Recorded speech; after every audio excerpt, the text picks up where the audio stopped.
নিগম কল্পতরুর গলিতং ফলং। এই ফলের আবার রস আছে। ফলের রস আছে কিনা? সব ফলেরই রস আছে। ভাগবত হলো রস।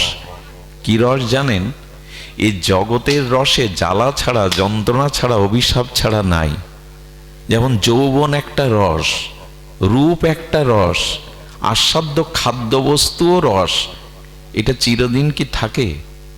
এই রস পান করতে করতে এই রসে এক সময় বিতৃষ্ণা এসে যায়, যৌবনে এসে যায়, রূপে এসে যায়।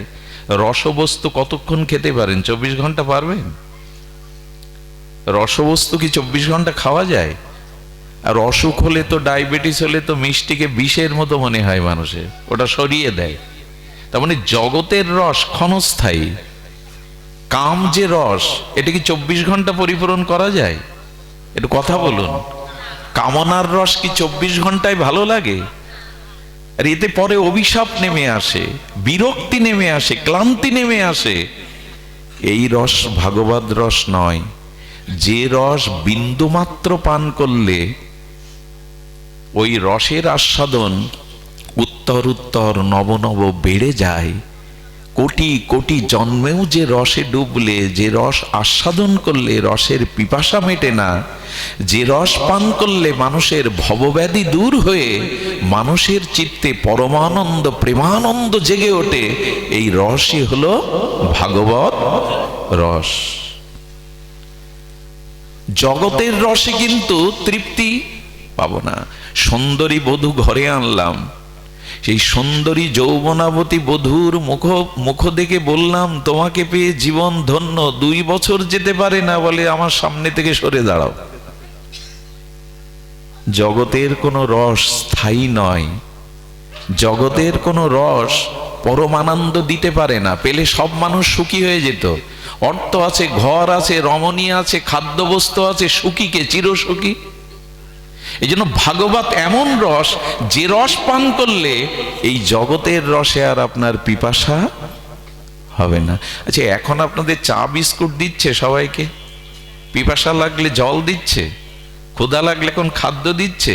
তো এই পৌষের শীতাত্ম রজনীতে মাটিতে বসে কি রস পাচ্ছেন, যে এখানে নীরবে নিভৃতের চিত্তের প্রসন্নতায় বসে পান করছেন? কি রস?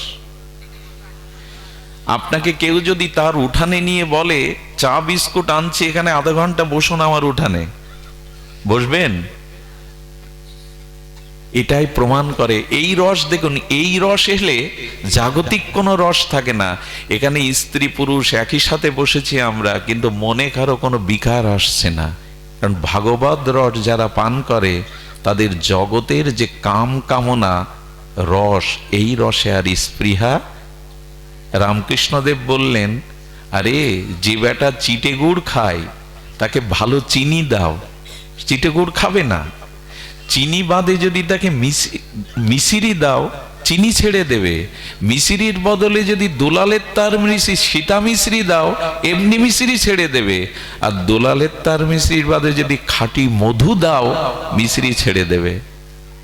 উত্তর উত্তর আস্বাদনের তৃপ্তি আছে। ঠিক তেমনি যারা ভাগবত রসকে, হরিনামের রসকে, সাধু সঙ্গে হরির কথামৃত রসকে পান করেছেন, এ জগতে অন্য রস তাদের কাছে তিতো হয়ে যাবে। ভাগবত হলো রস। আর কি বলেছে? ভাগবত অমৃত, কথামৃত। ভাগবত কি বলেছেন? অমৃত। অমৃত কাকে বলে? অমৃত 2 জায়গায় আছে, এক স্বর্গে আর একটা হলো মুক্তির অমৃত। খুব ধ্যান দিয়ে শুনুন। ভাগবত তত্ত্ব না জানলে আবেগ দিয়ে, হই হুল্লোড় করে, গড়াগড়ি দিয়ে কিছু হবে না। আগে আপনাকে তত্ত্ব জানতে হবে। ঘরের ভিতটা ভালো করুন, নালে ওপরে 2-5 তলা দাঁড়াবে না। রানা প্লাজার মতো ভিত ভালো না হলে ভেঙে যাবে। আমরা এখন আবেগে চলছি। অনুষ্ঠান মানে আবেগ, উচ্ছ্বাস, এর দ্বারা কিছু হবে না। আবেগ চাই, কিন্তু আগে তত্ত্ব চাই। আগে তত্ত্ব জানতে হবে। দেখুন, বস্তুর মহিমা না জানলে, বস্তুর তত্ত্ব না জানলে, সেই বস্তুর প্রতি আপনার গুরুত্ব আরোপ, অনুরাগ আসবে না। ধ্যান দিয়ে শুনুন। বসো মা, বসো। জয় রাধে। আচ্ছা, তেল দাও। সুধীজন, ধ্যান দিয়ে শুনুন।